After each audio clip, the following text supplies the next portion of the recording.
Wesh wesh, la petite bande de zouaves, j'espère que vous allez bien. C'est Maléfique.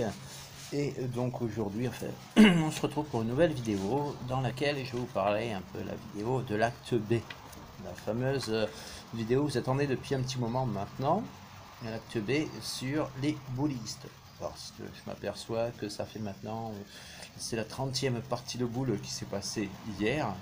Donc nous allons passer maintenant à l'acte B.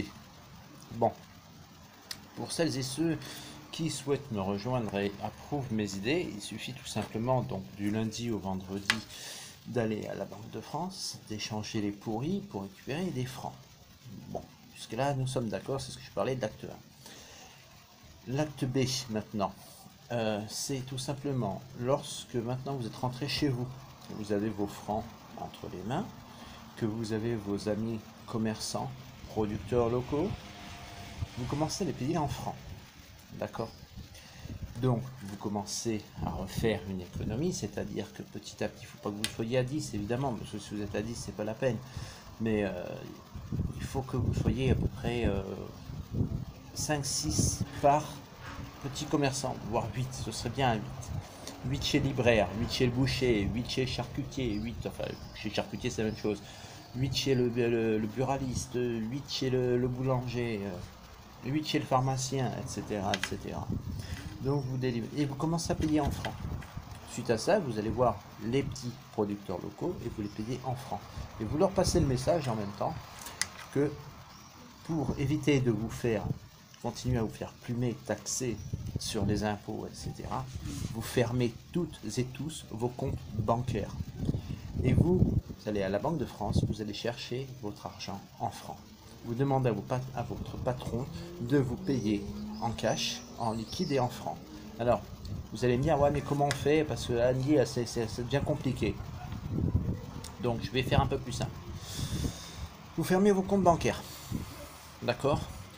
Le patron, vous lui demandez de vous payer en espèces. Si moi, je ne veux pas être payé avec des pourris, je vais te payer en francs. Donc, si vous demandez, oui, mais non, alors, je dis déjà de 1, je ne veux plus m'en servir. De 2, je suis interdit bancaire. Même si c'est pas vrai. Vous lui dites que vous êtes interdit bancaire, lui, il n'ira pas vérifier si vous êtes interdit bancaire ou non. Donc, vous lui dites, voilà, moi je veux récupérer mon salaire en espèces et en francs. Je ne veux plus de pourris, je fais partie de l'organisation du retour aux francs. Et par conséquent, je veux être payé en francs. Vous fermez vos comptes bancaires. Bon, vous récupérez des francs parce que vous n'avez plus de pourris dans les poches. Et lorsque l'État va vous demander de payer vos impôts, vous dites, mais moi je ne peux pas les payer, vous me demandez une somme en pourris, moi j'ai que des francs, je ne peux pas payer. Ah, on va faire une saisie sur salaire. Non, ils ne pourront pas vous faire saisie sur salaire. Parce qu'à partir du moment où vous avez l'argent et que vous pouvez payer, ils n'ont pas le droit de le faire. Je vous donne un exemple. Faites comme moi. Moi, je vous dis honnêtement, voilà, c'est ce que je fais. Hein. Je vous le dis franchement, je vais vous expliquer ma technique. Lorsque je suis à Paris ou à Bordeaux ou n'importe à Angoulême ou dans n'importe quelle ville, souvent lorsque je prends le train, il y a une queue immense, d'accord, qui va jusqu'au centre-ville de la ville où je suis jusqu'au guichet. Et comme en général, j'aime bien arriver un quart d'heure avant l'arrivée du train, ce qui fait que quand je regarde tous les cons qui sont en train de faire la queue pour acheter un billet, ben moi je ne fais pas comme eux. Je regarde le numéro du train, je dis voilà, je me pointe directement sur le quai de la gare et je monte dans le train. Bon, si auquel cas il y a un contrôle sur le quai, il y a un contrôleur, etc., qui est sur le quai, il faut lui dire honnêtement, moi c'est ce que je dis, c'est ce que je fais. Je suis au contrôleur, il y a un contrôleur, il me dit voilà monsieur, je lui dis, vous voyez, le train est arrivé en gare, j'ai pas le temps d'acheter mon billet, je lui dis, je souhaite prendre ce train-là, je lui dis j'ai l'argent, je peux le payer, machin. Et s'il commence à vous interdire l'accès, vous lui dites, monsieur, vous n'êtes pas une personne qui fait partie des forces de l'ordre, donc par conséquent, j'ai le droit d'accéder au train, de plus j'ai l'argent, je peux payer, donc vous n'avez pas le droit de me refuser l'accès. Donc maintenant, soit vous vous poussez, soit c'est moi et vous me laissez passer, soit je vous aide à me laisser passer, c'est comme vous voulez.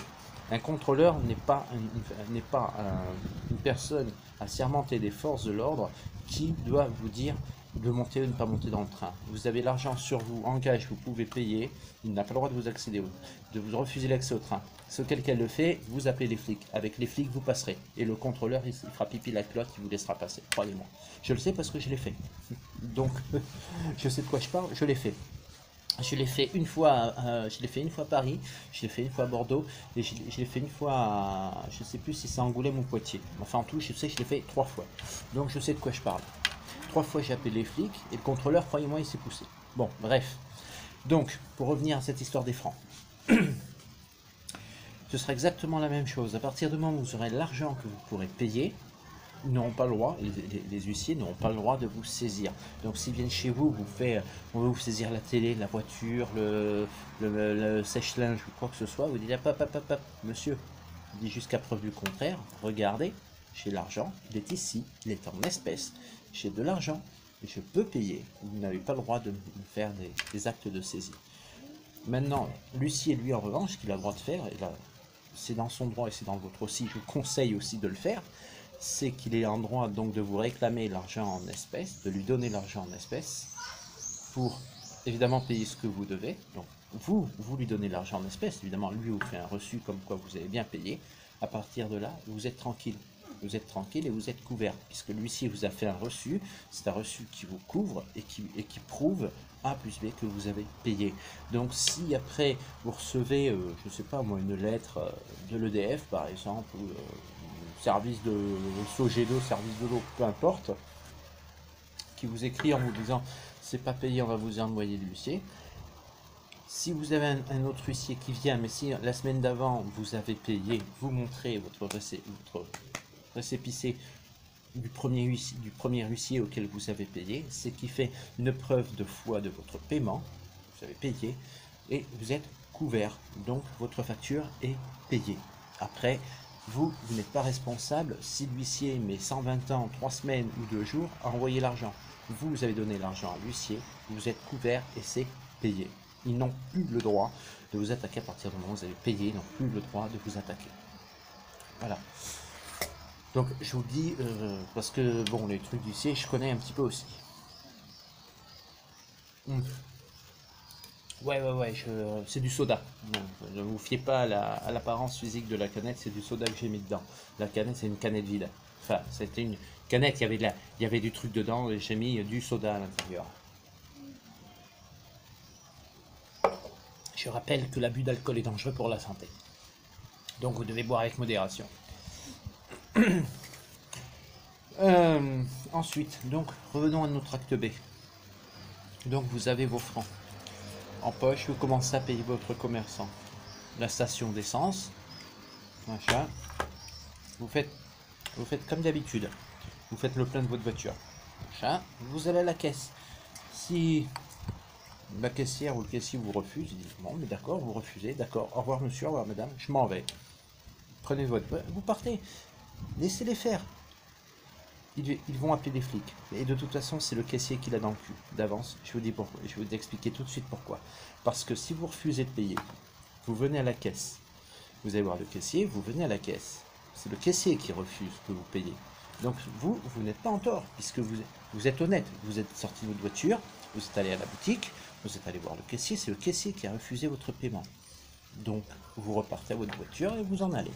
Les flics vont venir chez vous, vont dire oui monsieur machin, il dit oui c'est vrai, je lui dis je suis allé me présenter au caissier pour payer mon règlement sur mon carburant, celui-ci a refusé mon paiement.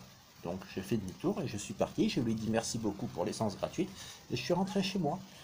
Après, les flics vous leur dites moi je suis venu, j'ai payé, je lui dis en plus vous voyez, parce qu'ils sont obligés pour toutes les stations d'essence maintenant, c'est devenu obligatoire depuis 2 ou 3 ans, je sais plus, je crois que c'est 2015 ou 2016, je ne me rappelle plus exactement, on s'en fout, ont des caméras de vidéosurveillance. Donc par conséquent, les flics pourront voir que vous dites la vérité, puisque les caméras de surveillance, elles prouveront qu'elles vous ont vu quitter votre voiture, aller à la caisse, voir le caissier, c'est le caissier qui a refusé votre paiement, vous êtes reparti à votre véhicule, vous êtes rentré chez vous. Voilà, c'est pas vous qui êtes en tort, c'est le caissier. Il a refusé votre paiement, machin. Vous dites aux flics, moi maintenant, j'ai de l'argent, j'ai des francs, regardez, j'ai du cash, je peux vous donner l'argent à vous si vous voulez, il n'y a pas de problème, je vous donne l'argent à vous. Comme ça, voilà. Moi, j'ai dit, je suis allé le voir, il a refusé mon paiement. Ou alors, j'ai dit, vous venez avec moi, comme ça, je suis avec vous, le caissier, il verra que j'ai que des francs pour vous payer, il aura deux solutions. Ou il accepte mon paiement en francs, soit il refuse encore mon paiement, mais à ce moment-là, c'est pas la peine qu'il vous rappelle et qu'il dépose une plainte, puisque sa plainte ne sera pas recevable. C'est comme la première fois, il va au flic, il porte plainte contre vous, sa plainte n'est pas recevable parce que vous vous êtes déplacé, les caméras de surveillance le prouvent, vous êtes allé le voir, machin. C'est lui qui a refusé de payer, donc c'est lui qui est en tort. Vous êtes couvert, vous n'avez rien à vous reprocher. Vous avez l'argent en espèces, vous conservez bien le montant exact, bon, même si c'est à un franc près, hein. Vous gardez bien le montant de votre paiement en francs, donc si ça fait, je sais pas moi, on va dire 40 pourris, ça fait 264 francs à peu près. Bon, ça fait 131 quelque chose, ouais. Donc ça fait 264 francs. Vous mettez 264 francs de côté en cash, dans une enveloppe, vous mettez essence, telle date, telle heure, et vous mettez l'endroit sur l'enveloppe. Bon, par exemple, si vous êtes allé à la station Elf, par exemple, le mardi à 11h30, vous mettez mardi 11h30, station Elf, 234 francs. Vous mettez l'argent dans cette enveloppe, vous la mettez chez vous. Si vous avez la visite des gendarmes, il dit, je sais messieurs dames pourquoi vous êtes venus me voir, regardez, j'ai déjà l'enveloppe, il y a l'argent, à telle heure, tel endroit. Les flics, qu'est-ce que tu veux qu'ils disent? Les flics, ils diront rien. Ils diront, tu as déjà l'argent, tu peux payer, l'argent est prêt, il y a l'heure, la date, la preuve, l'endroit. Voilà, c'est le caissier qui l'a dans le cul, c'est lui qui va manger, sa plainte ne sera pas recevable. Voilà, c'est ça. Et donc, l'acte B, c'est ça. Si vous fermez toutes et tous vos comptes bancaires, vous allez à la Banque de France, cherchez, vous échangez vos pourris contre des francs et vous commencez à tout payer en francs. Vous allez dans un bureau de tabac, prenez un programme télé, un paquet de cigarettes, machin, vous commencez à sortir les francs. Vous commencez à sortir les francs. Voilà, le caissier vous refuse, vous prenez comment ça s'appelle, vous prenez votre magazine, votre paquet de cigarettes, vous rentrez chez vous. Si c'est pas payé, c'est pas grave. Vous n'êtes pas en tort puisque vous avez le billet et vous avez payé. D'ailleurs, dans certains bureaux de tabac sont équipés de caméras de surveillance qui pourront le prouver. Dans d'autres, dans certains bureaux de tabac, il n'y en a pas. Donc c'est pour ça que je vous conseille d'y aller à 3 ou 4 personnes pour qu'il y ait des témoins. Et sur place, si vous voyez, je sais pas, moi, vous avez une petite mamie de 75 ans qui est en train de, qui est là, que derrière vous, vous lui demandez, excusez-moi madame, ça vous ennuie pas si je prends vos coordonnées, comme ça si la police me crée des problèmes, vous êtes là également pour témoigner que comme quoi monsieur a refusé mon paiement, machin. Vous mettez tout, ne vous mettez pas en tort, d'accord? Ne vous mettez pas en tort, ne cherchez pas les problèmes. Vous prenez des témoins sur place, des gens que vous ne connaissez pas. En plus, vous aurez bon, 2-3 personnes, vos amis qui sont autour de vous, qui vous connaissent. Et avec ça, vous payez en francs. Et vous prouvez que c'est le commerçant lui-même qui a refusé votre paiement. Donc à partir du moment où c'est lui qui refuse, c'est pas vous qui êtes en tort. Moi, je lui dis, écoutez, moi, il a refusé mon paiement, j'avais l'argent, donc j'ai pris mon paquet de cigarettes, donc bien, je suis rentré chez moi. Voilà, c'est tout. Et comme les cigarettes, vous les aurez consommées, et que le bouquin, vous l'aurez déjà à moitié lu, voire rien que pour l'enquiquiner un petit peu, vous commencez à déchirer un petit peu les pages du bouquin, comme ça il ne pourra pas le revendre, il sera donc forcément obligé d'accepter votre paiement en francs. Voilà. Et ce sera vous, puis le lendemain ce sera un autre, et puis 3 jours après ce sera encore un autre. Et au bout d'un moment, ben, les commerçants, s'ils veulent vivre de leur travail, ils n'auront plus le choix, ils sont obligés d'accepter les francs. Mais surtout, la chose si importante, ne vous mettez pas en tort. Voilà. Volez, mais volez intelligemment. D'accord? C'est-à-dire que le but sur le fond, d'accord, sur le fond de la chose, vous ne voulez pas voler puisque vous avez l'argent en espèces, vous voulez payer. C'est le commerçant qui refuse votre paiement. Donc à partir de cet instant-là, à partir de cette seconde-là, ce n'est pas vous, mais c'est le commerçant qui est en tort. Voilà. C'est exactement pareil pour celui, par exemple, qui va dans une boulangerie et qui veut payer avec une pièce de 1 centime de pourri. Le commerçant lui refuse le paiement, c'est de l'argent. Il n'a pas le droit de refuser, c'est de l'argent. À partir du moment où il refuse, vous êtes en droit d'appeler les flics pour qu'ils viennent et vous payez le commerçant avec une pièce de 1 centime de pourri avec les flics. Il n'aura pas le droit de vous refuser. Et là, c'est exactement la même chose. À partir du moment où vous avez de l'argent en espèces que vous pouvez payer, les commerçants n'ont pas le droit de vous refuser. C'est comme si vous êtes un clochard que vous puez jusqu'à 15 km, vous n'êtes pas lavé depuis 6 mois et que vous avez de l'argent pour acheter un café, vous rentrez dans un café, le commerçant n'a pas le droit de vous refuser de servir un café puisque vous avez l'argent que vous pouvez payer. Voilà. Et ça, c'est la loi, elle est pour tout type de commerce.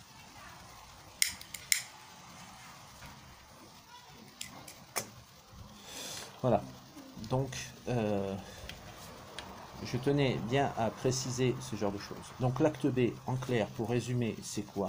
C'est vous fermez vos comptes bancaires. Vous allez à la Banque de France, vous virez tous vos pourris et vous prenez des francs. Et vous commencez à aller avec vos francs, vous allez acheter chez les commerçants. S'ils lui refusent votre paiement, c'est pas grave. Vous prenez ce que vous avez pris, hop, vous partez. Vous êtes au supermarché. Sur le supermarché, c'est l'idéal, il y a aussi des caméras de surveillance. Vous prenez votre caddie, vous passez à la caisse. Vous dites, monsieur, madame, moi j'ai des francs. Je veux payer en francs. C'est mon droit. Je suis client. J'ai le droit de payer en francs. Voilà. La caissière refuse. C'est pas grave. Prenez les affaires, votre caddie, vous partez. Si la sécurité vous arrête, vous dites, moi je suis désolé. Moi j'ai de l'argent, j'ai des francs. C'est votre caissière qui a refusé mon paiement. Je ne suis pas en tort. Voilà. Si après, parce que ce qui se passe après, c'est que lorsque vous êtes arrêté dans une grande surface, en fait, c'est les agents de sécurité qui vous arrêtent et qui font appel aux forces de l'ordre. D'accord? Et les forces de l'ordre, ce qui se passe, c'est que vous proposez soit vous payez donc ce que vous devez, d'accord? Soit vous allez en cabane pour 24 heures avec un dépôt de plainte, etc., etc. Moi, je dirais, moi, si ça m'arrive, je dis, écoutez, déjà la plainte n'est pas recevable puisque je n'ai pas volé. Je suis passé à la caisse avec mon caddie. J'ai payé, j'ai voulu payer avec mon argent en espèces, en liquide. C'est vu sur la caméra de surveillance qui démontre par A plus B que j'ai sorti mon argent liquide pour payer. Donc ce n'est pas du vol. La plainte est totalement nulle. Voilà, elle n'est totalement pas recevable puisque j'ai sorti de l'argent en espèces pour payer. C'est la caissière qui a refusé mon paiement. De plus, maintenant, moi je dis j'accepte. Je dis mon but c'est de payer. Donc vous voulez de l'argent? Je paye avec mes francs tout de suite. Voilà, je ne refuse pas de payer. Je lui dis les pourris, j'en ai pas. Je lui dis je vais pas galoper je ne sais pas où pour avoir des pourris. Moi je paye en francs. Donc je ne refuse pas de payer. Je veux payer, mais je paye en francs. Voilà. Et si il y en a un, il y en a deux, il y en a trois, il y en a quatre, il y en a 10, il y en a 20 qui vont dans le supermarché. Les flics, ils ne vont pas faire que ça pour venir au supermarché. Les gars de la sécurité, ils ne vont pas faire que ça, arrêter les gens. Au bout d'un moment, ils seront obligés de forcer d'être payés. Parce qu'un client mécontent dans un supermarché, je peux vous dire, il suffit de un client mécontent dans un supermarché qui parle. Un supermarché, c'est très. Même s'il a le dos rond, qu'il a la puissance et tout ce que vous voulez financièrement, c'est très facile à faire couler. Très très facile à faire couler. Il suffit d'un client qui fait du bouche-oreille. Il me dit voilà, je me suis fait arrêter, j'avais des francs, j'ai voulu payer, ils ont refusé, j'ai fait une cabane, machin. Bon, j'ai fait 24 heures de garde à vue en cabane alors que j'avais de l'argent, je pouvais payer, ils n'ont rien voulu savoir. Donc lui, il va en parler à lui, qui lui en parle à lui. Vous connaissez le téléphone arabe, comme on dit, et le bouche à oreille. Donc ça va vite. Au bout d'un moment, qui c'est qui sera emmerdé? Ce ne sera pas le client, parce que le client, lui, il ira faire ses courses ailleurs. Il ira là où on accepte les francs, il ira voir le petit charcutier du coin, le petit le petit primeur du coin qui vend ses fruits et légumes, il ira voir le libraire du coin, etc. C'est les grandes multinationales, il n'y aura plus de clients. Voilà. Et au bout d'un moment, et les petits commerçants, voilà. Donc, par la force des choses et intelligemment, d'accord, ils seront obligés, d'une façon A ou B, d'accepter le paiement en francs. Voilà. Donc le plan B, c'est ça. On ferme les comptes bancaires, on va tous à la Banque de France, on vient et on commence dès demain à aller dans la rue et payer en francs chez le commerçant. Voilà. Il refuse votre paiement, vous prenez ce que vous avez, vous rentrez chez vous. Il y a des caméras de sécurité, il y a des témoins, vous prenez des témoins autour de vous qui disent voilà, je sais pas, c'est la petite mamie, un petit enfant de 8 ans. Vous prenez les coordonnées, le numéro de téléphone, l'adresse de la mamie, du gamin de 8 ans. Prenez 2-3 personnes qui sont dans la librairie avec vous, qui pourront effectivement expliquer aux forces de l'ordre que vous avez payé, que c'est commerçant. Donc sa plainte n'est pas sa plainte n'est pas recevable. Voilà. Donc surtout, soyez prudents, ne vous mettez pas en tort, d'accord? Surtout, ne vous mettez pas en tort. Voilà, c'était l'acte B. Donc au lieu d'aller jouer aux boules toutes les semaines, le samedi à Paris, et puis je ne sais plus dans quelle ville de France, hein, allez à la Banque de France, tout simplement. Allez-y à Paris, du lundi au vendredi, pendant les heures d'ouverture. Lâchez vos pourris, faites-vous plaisir, achetez des francs, sur la base de 6 francs 55 957. Un pourri est égal à 6 francs 55 957. Voilà. Changez, prenez les francs, virez les pourris et commencez à payer en francs. Voilà. En attendant, moi je vous souhaite une excellente soirée, une excellente fin de dimanche, parce qu'au moment où je tourne, il est déjà 21 h, vous commencez certainement à plus me voir du fait qu'il commence à faire nuit, nous, ici. Donc je vous fais plein de gros bisous, et je vous dis donc à bientôt, à très très bientôt même, pour une prochaine vidéo. D'ici là, portez-vous bien, soyez heureux, et bisous, bisous. Allez, n'oublie pas de t'abonner à ma chaîne surtout, et d'appuyer sur la clochette de notification qui te permettra de recevoir mes vidéos en temps normal. Ciao, ciao.